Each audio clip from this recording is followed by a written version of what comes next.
திருவள்ளூர் மாவட்டம் திருவேற்காட்டில் டாஸ்மாக் வாசல்ல பாட்டிலால ஒருத்தர் குத்தி கொல்லப்பட்ட சம்பவம் அதிர்ச்சி ஏற்படுத்தியிருக்கு. கூடுதல் விவரங்களை செய்தியாளர் சதீஷ் வழங்க கேட்கலாம். சதீஷ், வணக்கம்.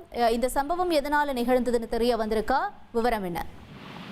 திருவேற்காடு அடுத்த கோலடி பகுதியைச் சேர்ந்தவர் விக்னேஷ் கூலி வேலை செய்து வருகிறார். இவரது நண்பர் கருணாகரன் இருவரும் இன்று காலை திருவேற்காடு கோலடியில் உள்ள டாஸ்மாக் கடைக்கு மது அருந்துவதற்காக சென்றனர். அப்போது அந்த மதுபான கடை நேரம் மூடி இருந்ததால் அருகில் இருந்த பாரில் கள்ள சந்தையில் விற்கப்பட்டிருந்த மதுவை வாங்கி டாஸ்மாக் கடைக்கு வெளியே நின்று மது அருந்தியதாக கூறப்படுகிறது. அப்போது அவர்களுக்குள் ஏற்பட்ட வாக்குவாதத்தின் காரணமாக ஆத்திரமடைந்த கருணாகரன் பாட்டிலை உடைத்து விக்னேஷின் கழுத்தில் குத்தியதில் அவர் கழுத்தில் அதிக அளவில் ரத்தம் வடிந்து சம்பவ இடத்திலேயே மயங்கினார். இதையடுத்து அங்கிருந்தவர்கள் அவர் மீட்டு அருகில் உள்ள தனியார் மருத்துவமனை கொண்டு சென்றனர். அங்கு பரிசோதனை செய்த டாக்டர்கள் அவர் இறந்து போனதாக தெரிவித்தனர்.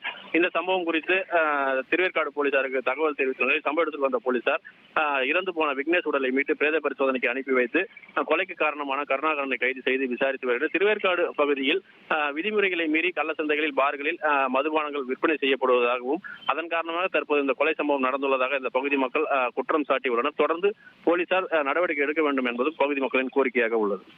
தகவல்களுக்கு நன்றி சதீஷ்.